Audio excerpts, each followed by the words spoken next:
we want to welcome Enrico, who's joining us from Italy. We now have an international audience. Okay, this is the second lecture in energy and economics. You all should have received a copy of the first lecture in case you missed it. And this will be recorded, and your mug might be seen by somebody else in the world. So if you don't want that to happen, turn off your own camera and don't ask any questions. Otherwise, this will be sort of open access and other people will look at it too. So today, after an introduction to myself and an introduction to the very basic research that has helped us define how we understand energy, today, we're going to, if I can figure out how to make the buttons work, I guess I have to do it this way. Whoops, I cannot. Let's try page down. I can't get it to, oh, there it goes. So this is what we're going to talk about here. From an energy perspective, we're going to talk about the early Earth environment, the evolution of life, the particular role of the sun, which is probably more extensive than you think, resetting the evolutionary clock, what's been important in terms of the Earth environment, in terms of volcanoes and meteorites, the importance of the evolution of green plants, adaptations forced on life in an increasingly oxygenated environment, which has enormous energy consequences. And then what I love the title of this book by Evelyn Hutchison, The Ecological Theater and the Evolutionary Play. In other words, the environment in which natural selection takes place, and the play is evolution. In other words, in the setting of the environment, evolution takes place. Ilya, could you turn off your microphone unless you want to ask a question? We don't want background noise. And then we're going to talk about the evolution of increasingly biotic complexity in ecological systems. And this is setting everything up so that we can talk about the evolution of humans and their use of energy. So here's a brief history, a very brief history of the universe. As best we can understand, there was something called the Big Bang. And that took place 11 or 14 or something billion years ago. I think it says that somewhere, but I don't know where. So there was this Big Bang, and nobody knows what the Big Bang really was, because it appears that all of the universe was concentrated in a little tiny, tiny space. And then, boom, something happened. And then in the first tiny fraction of a second, this enormous amount of something happened. And it was kind of an energy bang.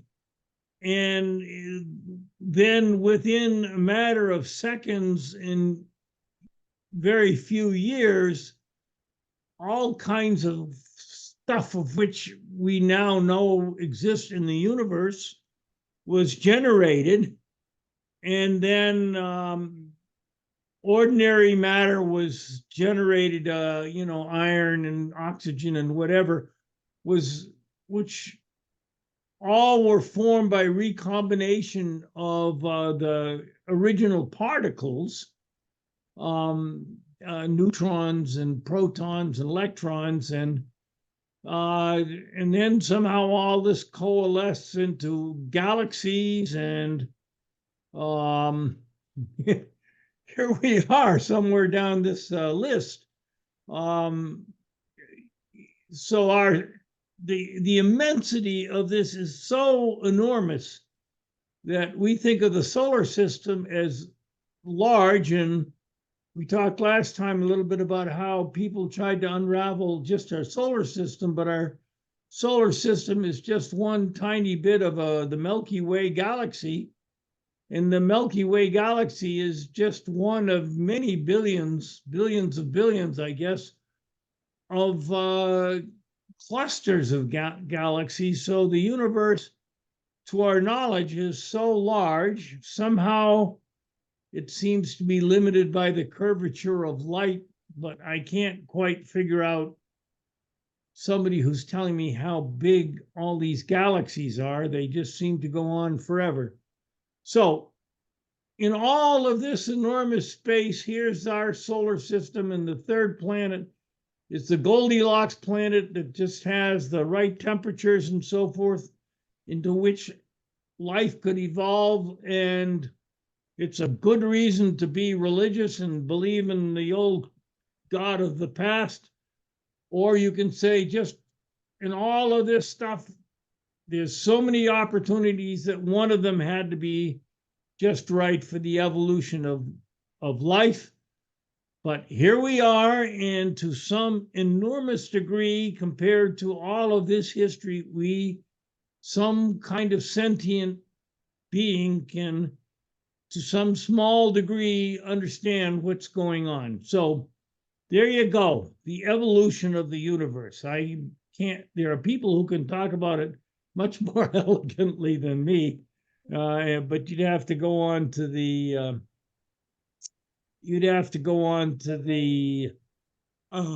web and find that person. I don't know who it is. Now, the early environment of the Earth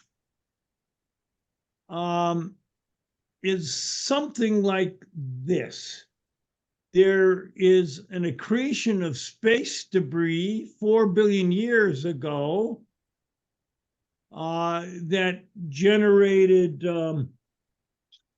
the Earth, the materials of the Earth. And there are many people who think that fairly soon it had water, but not oceans.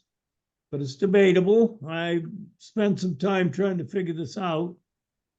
And there seems to be evidence that some Mars-sized blob smashed into this Earth and threw the moon out. And it left a hole, which is the Pacific Ocean, and the plates are rebalancing the Earth's surface as a consequence of that. Well, I don't know. Now, if you're going to pardon me, just let me check my email. I want to see if anybody's having trouble getting in. Let's see. Except I can't get out of here. Somebody is emailing me a lot.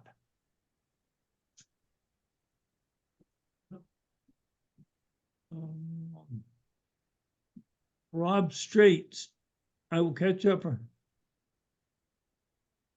right.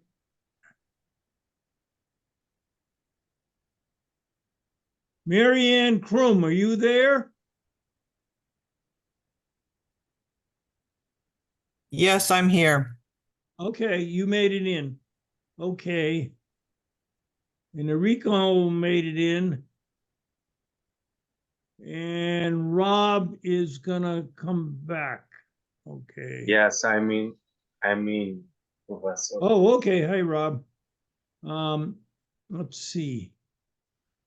All right. I think everybody can get in now, and let's go back.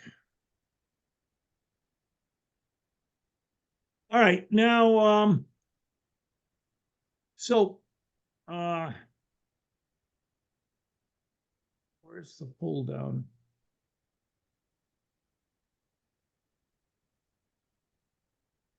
Eric, where's my pull down menu? Oh, Here. Okay. We are everybody there. All right. The early Earth environment is thought to be something like this. Anaerobic, that means no oxygen, very poisonous to us, probably much lightning. And the materials in the Earth's atmosphere at that time are thought to be water vapor, carbon dioxide, carbon monoxide, hydrogen, nitrogen, ammonia, and other stuff. Terribly poisonous environment for us, especially ammonia. Now, chemically, all of these materials are what are called reduced, which means they don't have oxygen, they have hydrogen, they can be energy rich, but you can't use the energy because there's not a place to put the electron once you've stripped it off the hydrogen. So it is thought that it might have had a carbon dioxide content of 70% or more, compared to something like 0.04 of 1% of today. So very, very different environment. Now, to this environment, there were three sources of energy for Earth, and this is still the case. Radioactive decay, geophysical, which means all kinds of things, but the movement of tides and plate tectonics and volcanic materials and so forth, and of course the sun. Now, all of these are connected, and the original source of all this is probably radioactive decay, which deep in the earth generates geophysical processes, and in the sun, obviously, the fusion process, that's not decay exactly, I guess it is, on the sun generates the photons that travel through space. Photons are mysterious. We can't quite define them in our usual terms of matter or wave. They're particles or waves, and they have properties of both, that somehow are the means by which the radioactive decay processes send energy through space, some tiny proportion of which hits the Earth and runs life and all kinds of other things. So here's the sun. I guess today is a good day to look at it, because you could look at the corona, at least if you're down in Mexico. And the process of the sun operating happens. It just happens, as it happens in stars and galaxies all over the place. And the life through chlorophyll has learned to intercept some of that, what's called free energy, meaning energy that can do work, that is running through time and turning into heat, according to the second law of thermodynamics.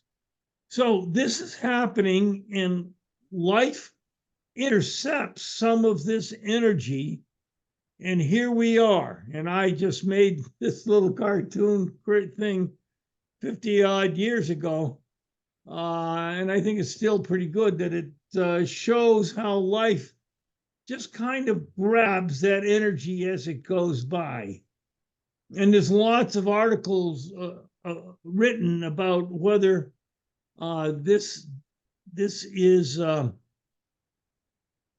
process is selected to generate entropy, and this is entropy, the low temperature, gradient heat, or I argue that the selection is for capturing the energy and making structure, and there's actually natural selection for structure to capture more energy. It's a kind of what do you call it? Something that's intrinsically true.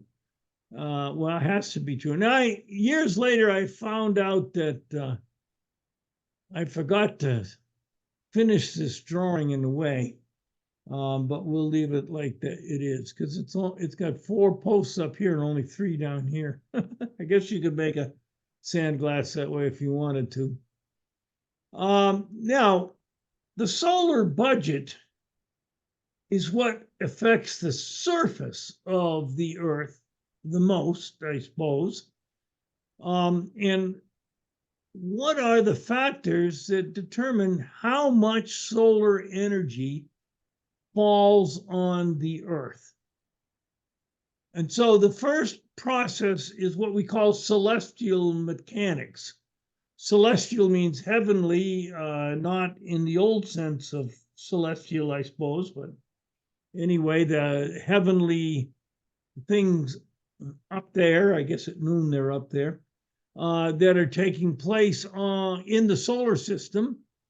Then there are Milankovitch cycles, there's continental drift, and there's CO2 that we are concerned about now. So they asked a bunch of Harvard graduates why the Earth was warmer in summer.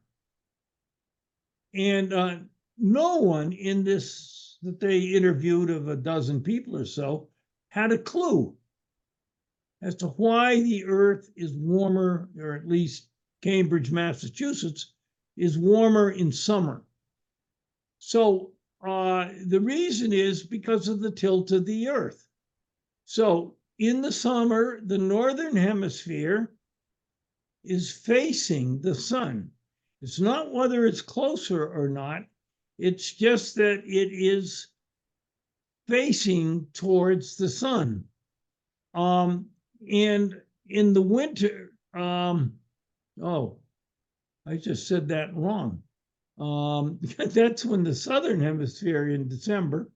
Here's June over here. In June, the northern hemisphere is tilted towards the sun, and it just gets more sunlight on it during that time period because the pole is tilted at 23.5 degrees, and that allows the northern hemisphere in the summer, the Earth is rotating around its axis, to get more sunlight coming in. And I'll explain just how that happens, and you can do that too. And then in the March and September, it's an equal amount. And I used to teach in Argentina down here, and I'd go there in January and it would be summer, and it was marvelous. I'd go from fall to spring to fall. I had never had winter when I would be teaching down in Argentina. Okay, now the ancients thought about this a lot because to them, of course, this being Stonehenge in England, it was very important that the sun come back. And it was hard to tell from temperatures because the temperatures is delayed relative to sunlight. So it appears that Stonehenge and many other things of the past were keeping track of the sun. You can see a ray of sunlight coming through here. I don't know what time of the year it was, but apparently these were set up as observatories, which were connected often with people's spiritual existence, religion, if you will. And what they were trying to do is to do whatever was necessary to ensure that the gods would make the sun come back, because they understood how critically important that was.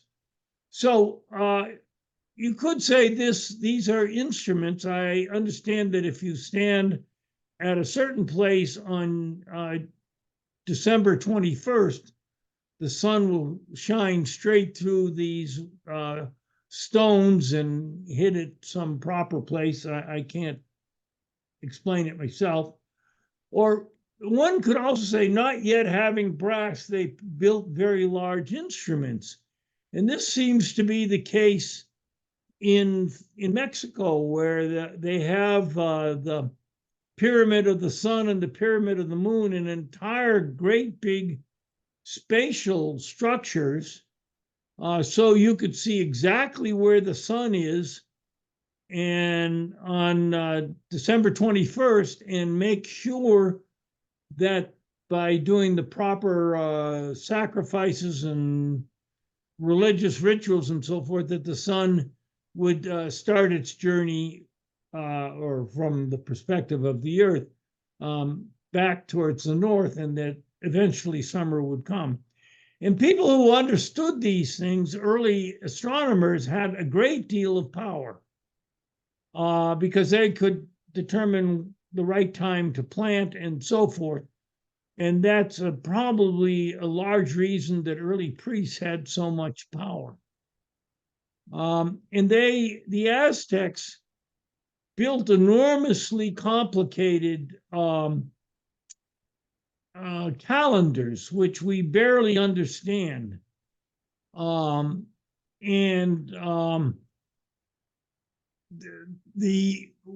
the Spanish came into Mexico and Middle America, they found enormous books of various sorts. I don't know what they were written on, maybe animal skins. I don't think they had paper, but they burned them all. And we lost this enormous amount, they're very sophisticated understanding, apparently, that are represented in these calendars that they had at the time. But three of the manuscripts or the books did survive, and we've been able to decode to some degree these, and they're extremely sophisticated understanding of the calendar and so forth. Okay, here's, every now and again we'll have a little joke, and here's some anthropologist or something deciphering one of these things, and he's saying, best as I can decipher, it says we're all going over some kind of a cliff. And that certainly happened to the Mayan culture with the arrival of the Spanish, and European diseases were especially destructive to these cultures. When the Spanish came to Mexico and Mesoamerica, they found cities enormously larger, 10 times, 50 times larger than anything in England or in Spain, in Europe. So it's quite amazing cultures at the time.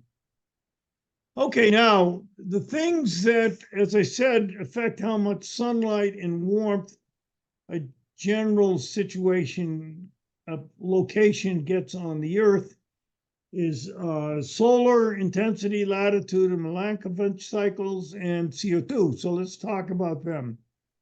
So the sun seems, as far as we can say for now, it's in some kind of steady state operation.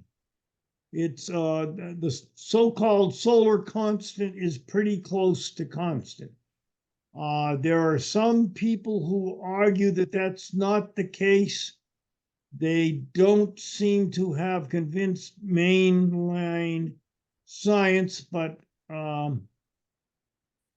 it's, for the moment, we accept that the sun's output is a constant. Obviously not at the moment, because as I speak, the solar influx is being blocked by the moon, and we're having a solar eclipse, which is an amazing thing to be happening while I'm talking about the sun, but it's happening right now, apparently. Now, the second thing that has determined how much sunlight any given location on the Earth gets is the location of where you are. And where places on the Earth are has changed amazingly over time. So this is an ancient collection remember I said that apparently a Mars-size something hit the Earth way back when, and threw a chunk of the Earth out of the Pacific Ocean, leaving a hole, and the continents are drifting to recompense of that. And we'll talk about that a bit. But look at India. India started, I don't know how they figure these things out, but they seem all convinced of this. India started somewhere down, hooked on to Antarctica. You say, how can people know these things? Well, I'll show you. And it went all the way across the equator and smashed up into Asia. Not obviously while any humans were on it, but that's a pretty big trip. And you can see North America was joined on to Africa and South America. I used to stare at maps in the 7th grade, and I could see myself how well South America fit into Africa, and that was before we knew about continental drift, and I marveled at that in the world map that I had in the 7th grade. But now we understand, and we'll talk about this. So, how do we know these things were connected? It's because these fossils, plants and animals, were found connected to these various areas. And I knew a lot about this because spending time in Argentina, they had the main tree down there was notophagus, or southern beech tree. Phagus means beech, like we have up here. But the southern beech I knew were found in South America, South Africa, and in Australia, and I believe New Zealand. So all of these areas had the same genus of trees, which would make no sense unless somehow they were once part of the same landmass. So this was once called Gondwana land, and you might see the bumper sticker I have on the tongue-in-cheek bumper sticker on the back of my maroon Prius, which says "Reunite Gondwana Land." And people didn't believe at first that the continents could drift because they didn't understand an energy source for this. But then when they began to map the bottom of the Atlantic Ocean, they would see this great so-called rift, an area where the Earth is spreading. And it goes up, I don't think it quite shows it on this map, but Iceland, which has lots of volcanoes and hot water and so forth, is on this rift right up at the top. And what's happening is that there's energy coming out of here, volcanically induced energy coming out of this rift and throwing up material that is then spreading east and west across the bottom of the Pacific Ocean and many other places. And so this bottom area is older than that in the middle, which is very new and is being formed right now as we speak, and pushing Africa, for example, away from South America. And so we're getting a little further away from Spain every day. And this is just an amazing thing that geologists have done in relatively recent years. And here's another view of these big rifts, and the areas that they're pushing apart are called plates. And it's a very complicated bunch of stuff happening. Japan is an area with a lot of volcanic activity, a lot of earthquakes, and hence a very new area. And likewise, Oregon, where I am and most of us are, we have a plate that's diving underneath us and causing the chain of volcanoes that comes from southern British Columbia down to, I think it goes into Mexico. But we know all these volcanoes, we can see them as we drive around here. Let's see, this is supposed to be about the time of the maximum diminution of sunlight.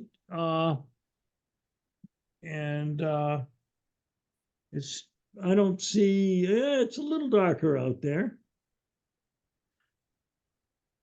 Okay, so the energy source that's pushing this apart is a source of magma deep in the earth, which is slowly coming up and pushing the continental plates apart. So this makes a lot of difference on when the Earth gets, different place on the Earth gets sunlight and how much. And the real example is India, that goes from here 225 million years ago up towards the equator 150 million years ago. And then now it's up here north of the equator. Now, this guy, Milankovitch, became obsessed with the idea that the relation of the Earth's tilt to the sun and the distance of the Earth from the sun was responsible for the ice ages. So 100 years ago, many people were obsessed with what caused ice ages. And of course, many people were worried about the ice age coming back. So he came up with 3 properties that of the tilt of the Earth that determined how much the sunlight, the Earth and different places on the Earth, such as the Northern Hemisphere versus the Southern, would impact how much energy a given place on the Earth would get. The first is what's called precession. So you know that as a spinning top, which is analogous to the spinning Earth, slows down, it starts to wobble. Well, that's true for the Earth too. The Earth is wobbling, and part of that determines where the North Pole is, whether it's where it is now or someplace that's, well, let's just say it's in the Aleutians. And then how much the tilt is, and it goes back and forth between 22.5 and 24.5 degrees. So the more it's tilted, the more extreme the difference between summer and winter will be. And the eccentricity of the orbit, whether it's circular or an oblong, and it is obviously partially an oblong. And so these are called Milankovitch cycles. And this happens on return, it increases and decreases over 26,000 years, this over 41,000 years, and this over 100,000 years. And Milankovitch, I guess quite a good mathematician by the time he was done, figured these things out, you see, and this is, I guess, the modern view of what the Milankovitch curve is, and this is the sum of them all. And supposedly, this is able to explain to some degree, the existence and not of ice ages. Well, okay.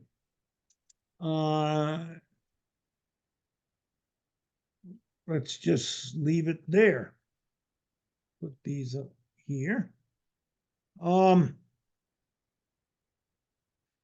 Now, let's talk about CO2. CO2 is a big deal now. People worry about it a lot now, and they should. Now, you can get what's called paleo CO2 records. That means old CO2. And you can derive that from old ice cores. You can drill down even thousands of feet into the Greenland glacier and get layers of ice, because each year the snow falls and then gets compressed into ice. And there's bubbles in when this happens, so you can take a core, a hollow drill, and drill out a piece of ice, a long piece of ice, and then go way down and sample take a piece of that ice, put it into a very clean container and smash it and release the gas that's in there. And that gas then you can measure how much CO2 or isotopes of oxygen. And from these, you can get ancient records of CO2. And from the ratio of 016 to 018, you can get what the temperature was at that time. And we get these records of, let's see, the blue is CO2, and the red is the temperature, paleo temperature records. So you can see they're very well correlated. Now, this has caused a lot of people to be concerned about the fact that here's CO2 now, much higher than any time in the last 800,000 years. And so the concern is the temperature might become much larger than whatever it is that we've experienced or that recent life has experienced. But there's a couple of problems. It sometimes looks like the temperature increases before the CO2, or just so contemporaneously, but clearly some areas before. The temperature is beginning to increase before the CO2. And the argument goes, well, maybe the temperature, which is changing due to something else, increases the temperature of the soil, which releases CO2. And that which is the chicken and which is the egg here? So we don't know. That's people are debating that. And another issue about the CO2, this is how we look at it today. This is the paleo CO2 record going back 800,000 years that we just looked at. But if we go back millions of years, remember that recent record is just 800,000. It's not even a million. The CO2 was often much higher than it is now. So here we are today, and when the dinosaurs were around in this period, the CO2 was 4 times higher than it is now. And so some people use that to argue that we should not be too concerned about the CO2 increasing. And I'm not going to resolve that issue. If you ask me questions about it, I'll tell you what I think I know. But that's an unresolved issue. But anyway, CO2 has something to do with paleo temperatures and temperatures today, surely. And this, I don't know, this is out of sight. This is just a joke. What do we do now? We've achieved net zero. If we've not increasing the CO2 anymore, that's net zero. Well, they've accomplished it by going back to the Stone Age. Well, that's not a solution I think most people will accept. Okay, about 4 billion years ago, something truly big happened, which is life. How did life originate? Well, we got two theories in the world in general. One is hypothesis number one is Charles Darwin and all he talks about. And hypothesis number two is divine intervention. Here, all biologists love cartoons by Eric Larson, The Far Side. And so here's some deity who's dropped a jar containing the humans, it smashed and the humans got free. And the other animals are not sure what this means, but they're watching. Okay, now, my view is Darwinian very strongly. I'm a biologist after all. And everything in life makes sense from a Darwinian perspective, from a perspective of natural selection, and nothing makes sense otherwise. That's a statement by a famous biologist. So the fundamental concept of Darwinian perspective is this: if there exists variation within a population is an interbreeding group of organisms. If there exists variation, and you can look around your coffee shop or your classroom or anything else, and you see there's variation amongst people, and if this variation is to some degree heritable, those two are obvious. People look more like their parents than other people's parents, pretty generally. So people mostly can understand that. And the third is a little bit more, a little bit less obvious to see. If there is a differential survival and or reproduction among these variations, then natural selection will occur. Logically, it must occur if these three things are true. And biologists have spent quite a bit of time demonstrating, yes, these three things are true. So from a certain logical perspective, natural selection must happen. Now, the critical thing about Darwin is not that he came up with the idea of evolution. Other people had done that before him. But he came up with the idea of natural selection as a mechanism to generate the direction of evolution, not a predetermined direction, but the way that it happened. So here on a reef in Australia is our earliest known representations of some kind of life. And these are called, I don't know what they're called. I have a word for them, but I can't remember.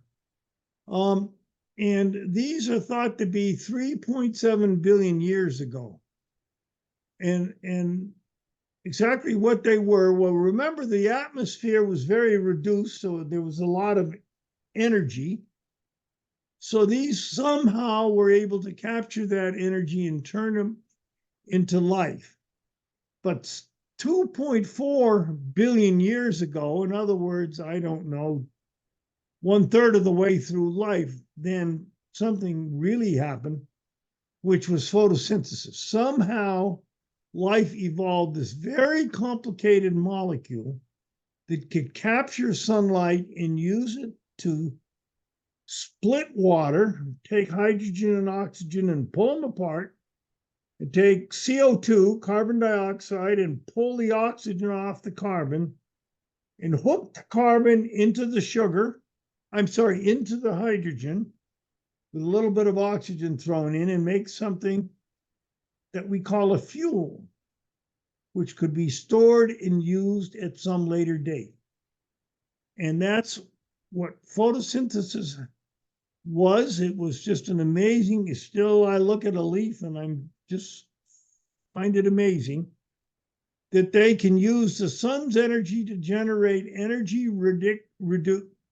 rich reduced compounds from water and CO2. And here is blue-green algae today, which is thought to be related to that. You can see it, it looks blue-green. And what's called a eutrophic, which is normally an undesirable situation. If you see this color in water, in a lake or a stream, it's not a good thing usually. And it means that probably somebody's dumping sewage into that stream someplace, sewage or manure or whatever, to generate this nutrient-rich environment in which the blue-green algae live. And interestingly, these are the only plants that can make their own nitrogen from the air. And that's another story that we could discuss, but whatever. Now, the net effect of this was to put oxygen in the air. And oxygen in the air changed everything. And originally it was very toxic. Oxygen is a toxic material because it oxidizes things. It would oxidize you if you didn't have a skin. So oxygen has to be handled very carefully because otherwise it's very poisonous. Now, here's an amazing rock I found in a stream in Glacier National Park. And Glacier National Park has many rocks of this color, this greenish, grayish color. And then many other rocks of this red color. And these are the same chemical composition. If you take the rocks and grind them up and analyze them for chemicals, they're the same. And they both have a lot of iron in them. But this is the exact point in the history of the Earth when green plants evolved, filled the atmosphere with oxygen, which began to rust the iron, change it from ferric to ferrous or the other way around, I can't remember, iron, but anyway, we call it rust, and it's red. And this is the time where the Earth changed. And you find lots of stones of this color and lots of stones of this color. But I thought it was just remarkable to find this stone, which is pretty big, of exactly when when evolution of green plants began to affect the oxygen of the Earth's atmosphere. Easy. And this was a huge environmental impact. And so it allowed aerobic organisms to evolve. These are some early ones.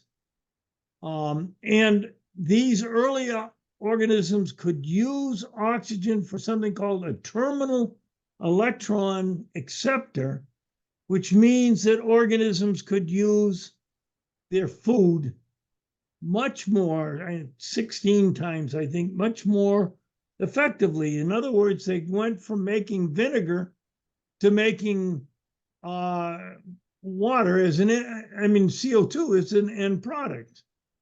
And, water and CO2. They could fully oxidize and fully use the energy in the food that they ate. So that was a very important thing about the evolution of energy in the earth. And so here we are, the origin of life 4.5 billion years ago. And this curlicue here is a representation of life, most of which was microscopic, was one cell. And then a billion years ago, it began to be multicellular. And then Precambrian, here's the Cambrian, this is called from Cambridge in England, and Ordovician from some something geological area. Likewise, Silurian, Devonian. So the Cambrian was the origin of much of what's modern phyla of life. The Devonian was the age of fishes. The Mississippian and Pennsylvania were when the great coal deposits were laid down. Permian, and then there's a big change in life at the end of the Permian. Well, one at the Permian and one at the end of the Cretaceous. We'll talk about that. And then dinosaurs are continuing for a while, doing very well, and then becomes more and more recent, and these are representative, and here we are today. As far as we know, this cycle will continue with as many additional turns as we have here, and there'll be human skeletons at this point, and who knows for how much further. Here we are. Amazing. Now, periodically, something happens that we call resetting the clock. And something happens from time to time that would cause the extinction of, sometimes 3/4 of all species, boom, in one instant. And it is thought that these were big explosive volcanoes. If you've ever been over to the Grand Coulee in Washington, you can see a huge amounts of lava over there, or a great big meteor that comes into the earth. Now, this caused apparently a meteor, the extinction of the dinosaurs, except for the birds. The birds are living dinosaurs. So let's take a look at this. First of all, let's look at the diversity of life. My goodness, where do we start here? Way back here. I assume you all can see my cursor, and we have archaeo, that means old bacteria and thermophilic bacteria and all kinds of things that we think were the first forms of life. And there's cyanobacteria, which essentially are blue-green algae and so forth. And then animals evolved. This is sort of an animal-centric perspective, invertebrates and sharks and some kinds of things that pretty much went extinct except for a few. And somewhere off here came, there's an ancient fish. This fossil is very interesting because they had this very well-studied fossil, and then off of South Africa, somebody caught one. A great big, I guess 30 or 40 pound, very strong fish. And this ichthyologist walking through a fish market, and he saw this fossil, just recently killed. And now we've caught quite a few of them, and there they are, a living fossil. They'd only known them before from fossils. And oh my gosh, how's the mammals come off of here somewhere? look at all the mammals. This was obviously made by a human because it puts human up pretty near the top. And well, or maybe it was made by, whoops, maybe it was made by scorpions or something. But anyway, through time, these are more recently evolved. You can't say they're more evolved or more fit to the environment because these critters also way down here are doing just fine. But people tend to put humans at the top of these things. And well, they certainly are very recently evolved. And vertebrates and echinoderms and invertebrates, they split off a long time ago. Well, here's another cartoon. Just think Earth was a cloud of dust 4.5 billion years ago. 3 billion years ago, first bacteria appeared, then came sea life, dinosaurs, birds, mammals, and finally 1 million years ago, and then there's Calvin thinking he's the acme of evolution, but his friend Hobbes does not agree. He thinks tigers are the pinnacle. Okay, now the distribution of life on Earth. What determines where different forms of life are found? And the main thing is the distribution of moisture. The sun, which I have over here, rays fall perpendicular on the equator. And you can see how this is important yourself. You can hold up your sun at 90 degrees to the incoming radiation from the sun, and your hand will warm. And if you tilt your hand, or if you start tilted and turn it till it's flat, you can feel your hand get warmer. So what's called the photon flux density, the density of photons per square centimeter hitting your hand, is greater on the equator. It causes the Earth to warm, and it causes the atmosphere to warm. Warm air is lighter or less dense. It rises. As it rises, it cools. As it cools, the rain comes out. And it keeps happening, so you get a high pressure area at about 5 miles up that pushes the air masses north and south. This was discovered by a guy, a meteorologist named, in fact, I think he was something else, a lawyer or something, named Hadley way back in 1700. And it comes around and declines at 30 degrees. So this causes the main patterns of weather, as I'll explain. But look at, for example, the winds blowing into the Amazon basin and the African basin here.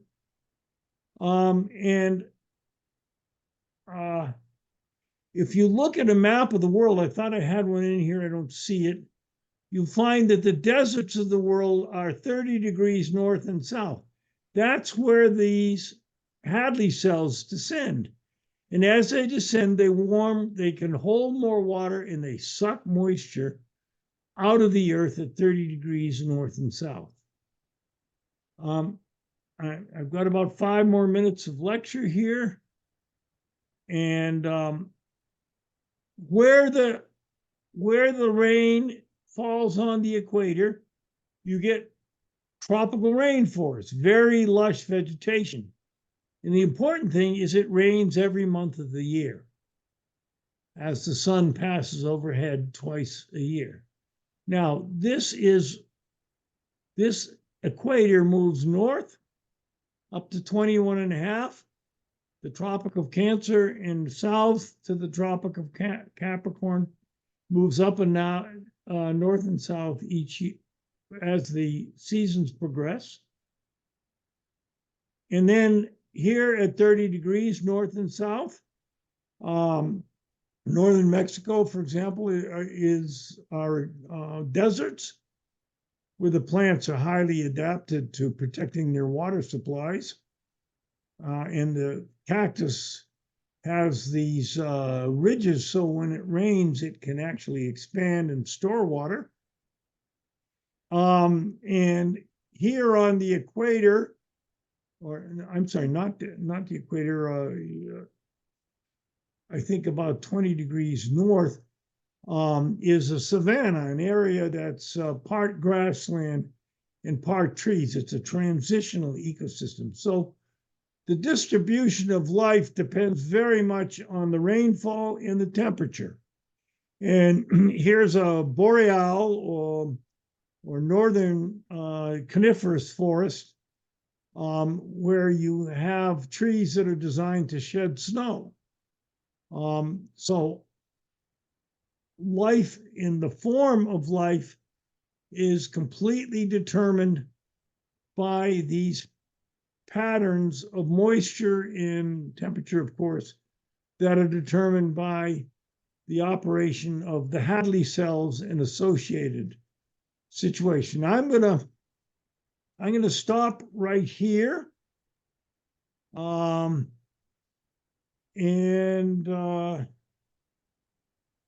see if there are any questions. If there are not, I'm going to do a little more. So let's open this up to you for the moment.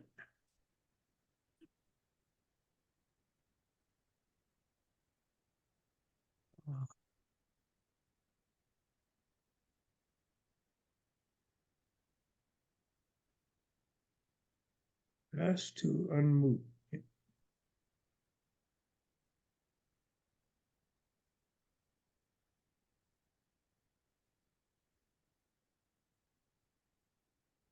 Somebody had Charles. said, yes.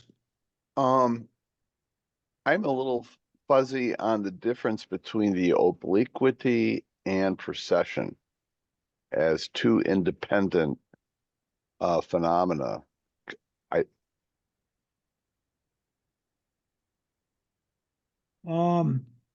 Okay. Me too, but I think I can explain it, but I may not do it very well.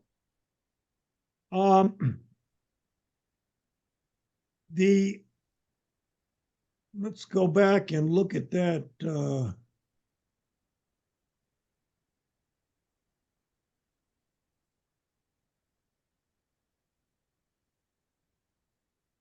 Now, the obliquity, obliquity is the axis itself. Is the axis, how far is the axis tilted from the axis of rotation is tilted from the 90-degree axis coming from the sun. okay, I get it. Thank you. And then the precession is how much within a year the axis wobbles. So I think here's the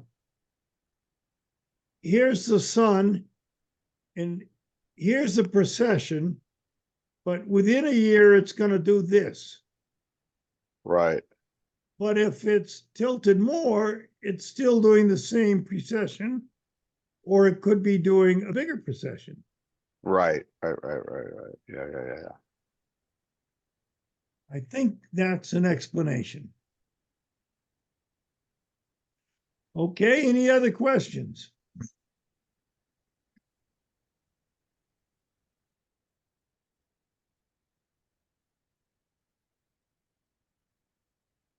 Well, then I shall continue with my lecture for another 20 minutes, and then we'll quit.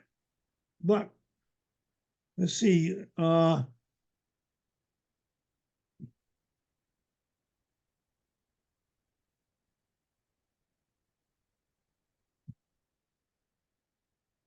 Now, I want to talk about basic energy relations as understood in the science, such as it is, of ecology. Let me see, where's my pull down thing?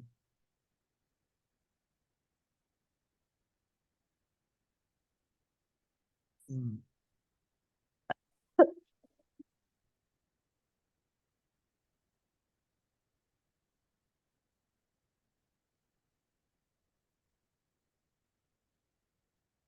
There it is. I think. No.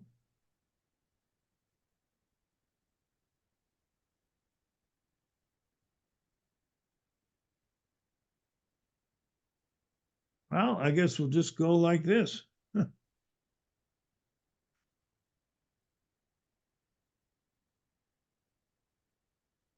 Just a minute.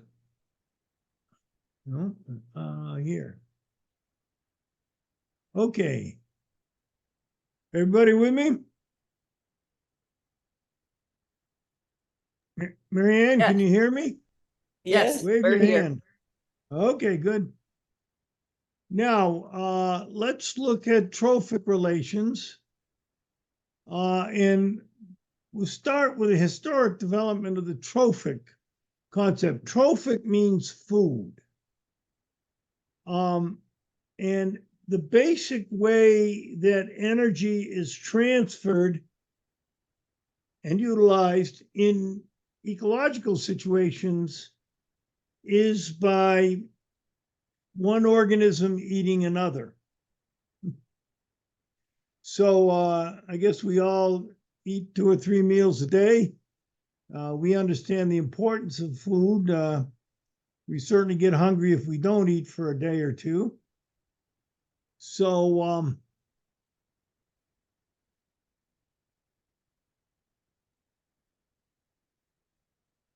here is the guy who came up with the term ecosystem, Arthur Tansley, an English guy, in 1935.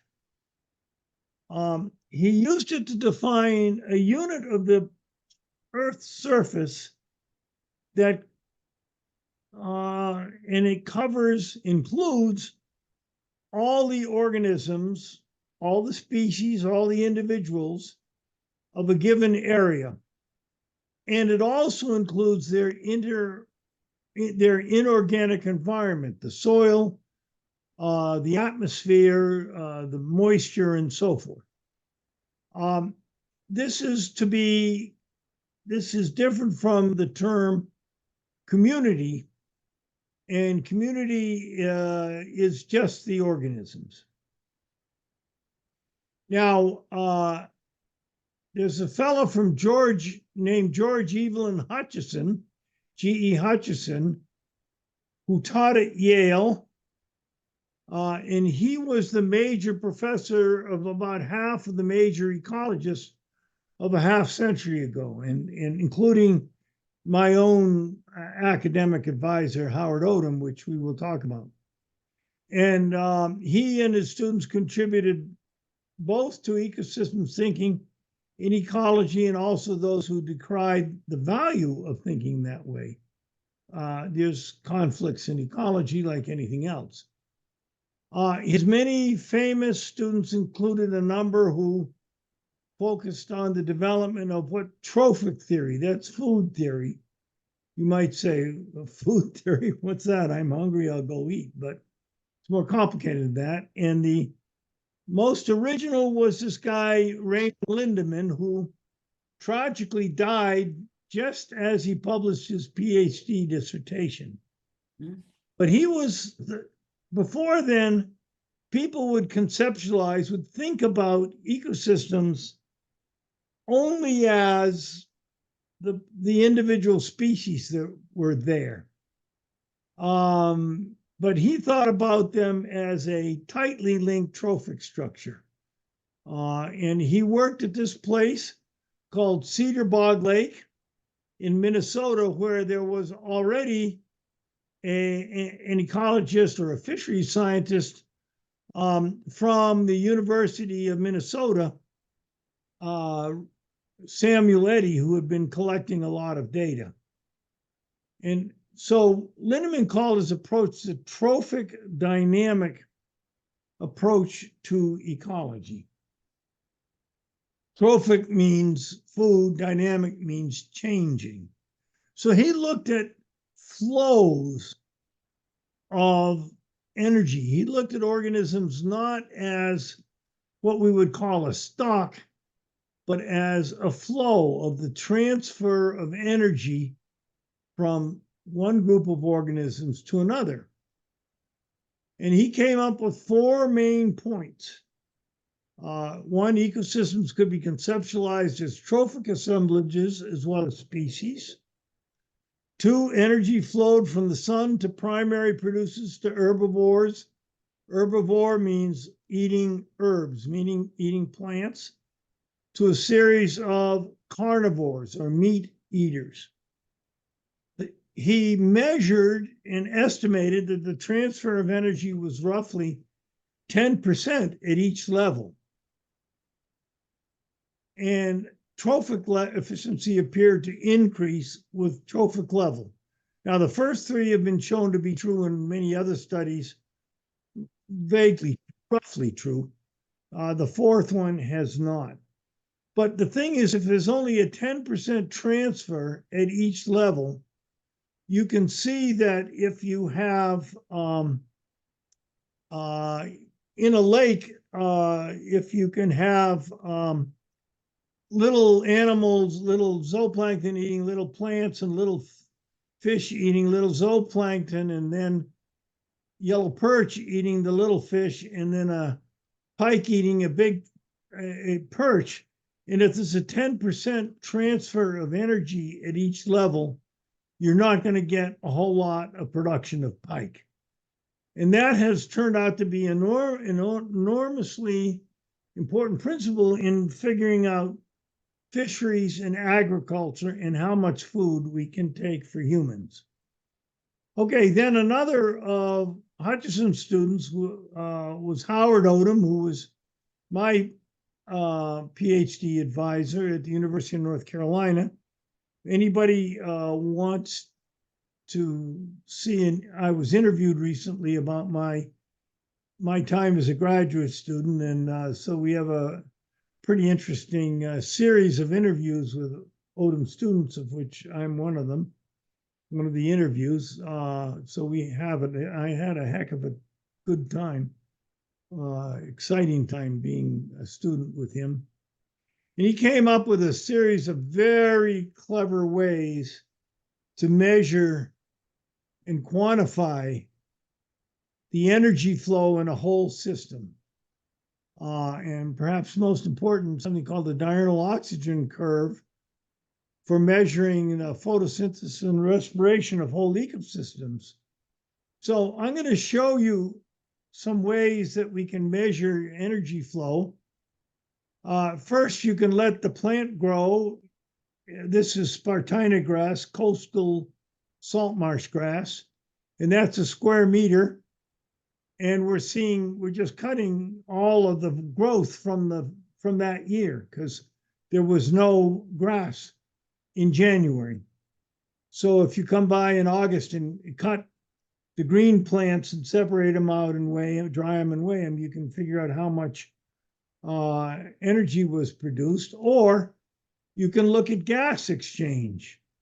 You can put a container around the plant and measure the CO2 of the gas going in and the CO2 of the gas coming out. And the difference is what went into the grass. And those 2 methods, this method and this method, give you about the same numbers. So we see that, in fact, the CO2 from the atmosphere is turned into the carbon stored in the plant. Here's a device I came up with for taking a measurement of how many fish there are in an estuarine environment.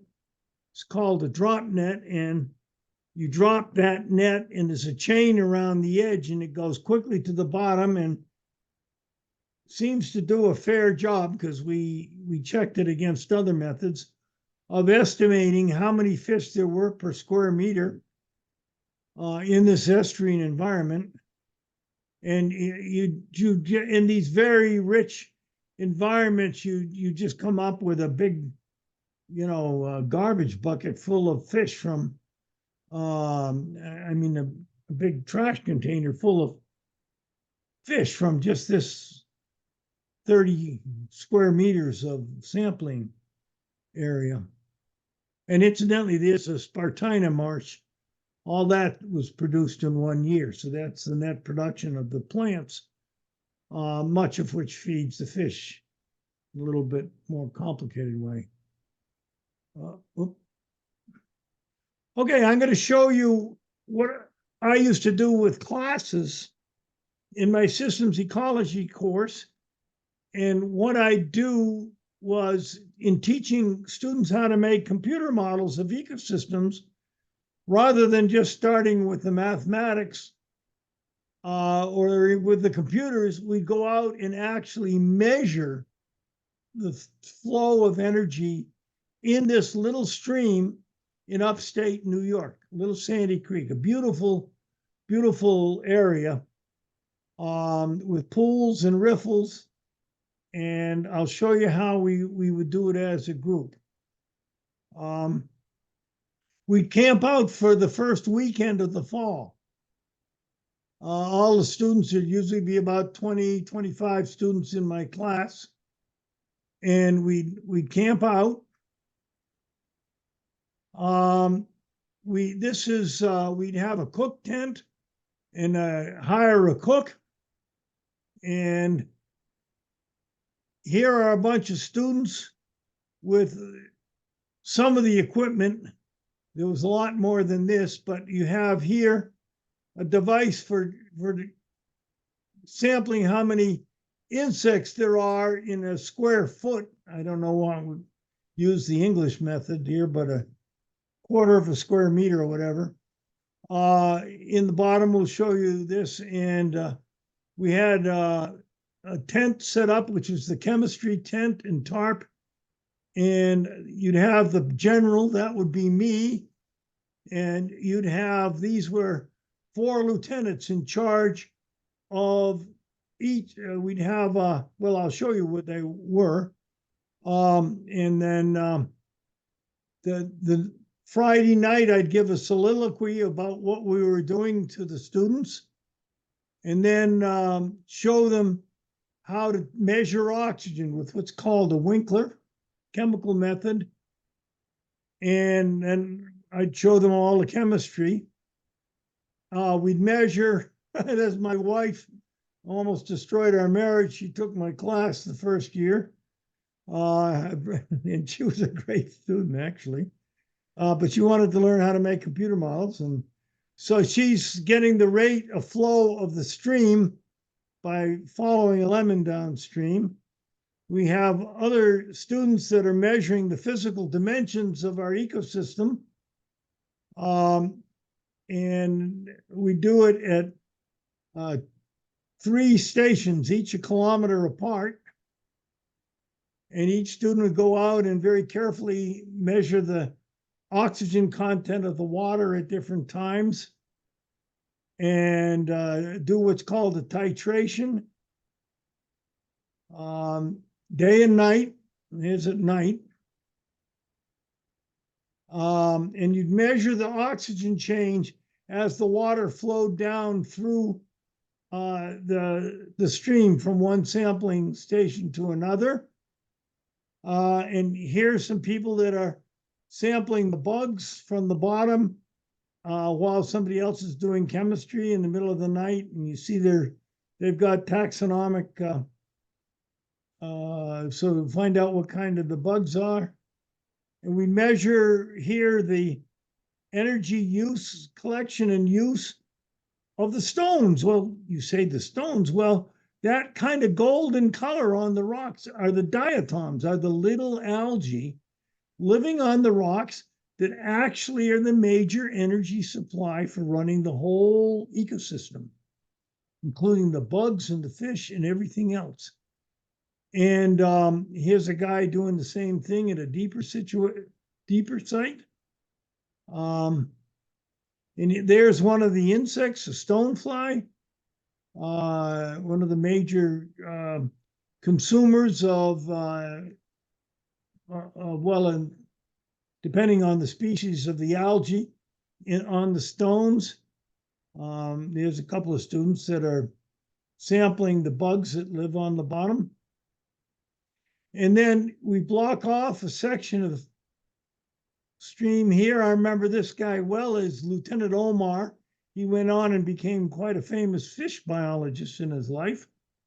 And there was another woman who was went on to become very famous ecologist in France. I forgot to mention that when she was a French student who came over to our specialized school to, let's see, where is she? There she is. She became quite a famous ecologist in France. And many others, these went on to this guy. This guy now models all the water supplies for New York City. So here's some fish. We have a brown trout here and rainbow trout and a hogsucker and a yellow perch and so forth. So we get hundreds of fish out of 30 meters of stream. Beautiful trout sometimes.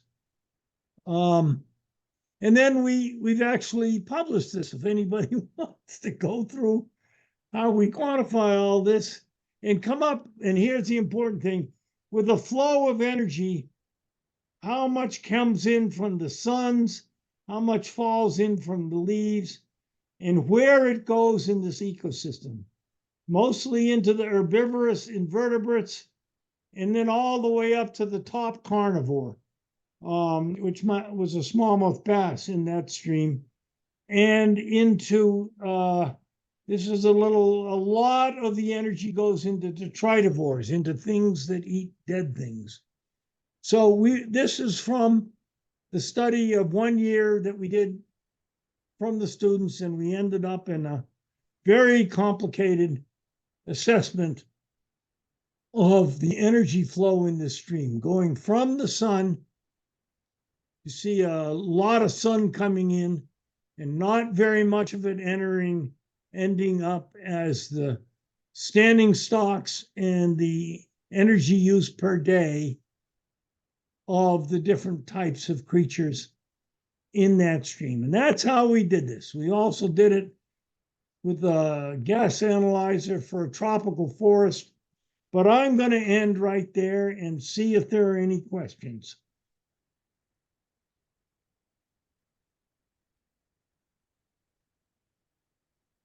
You're not a very talkative group.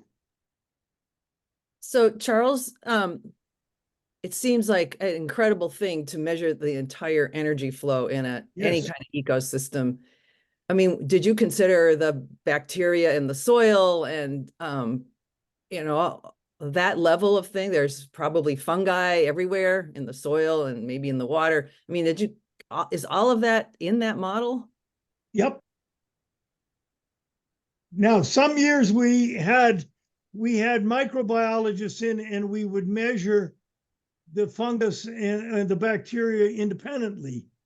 But the whole ecosystem studies would include the bacteria, the activity of the bacteria and the other microbes.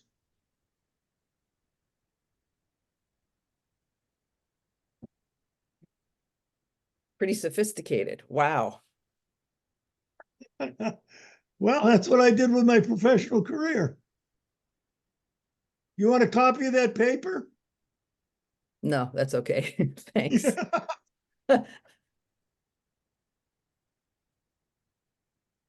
Any other questions? What was Well, the, oh, sorry. go ahead. I'll let the other person ask the question first, since I've already asked one. Well, you can go. Nobody else seems to be raising their hand. At least I can't, should I look at the chat box? Is there anything? There's one chat question. I don't know what it is. Oh, the guy, somebody's saying Anyway, somebody was seeing the thing. We So, don't seem to have very many people left. I don't know whether people just aren't very interested in this topic. Okay, I gotta go now. I'm sorry, nature's calling. See you next week. okay.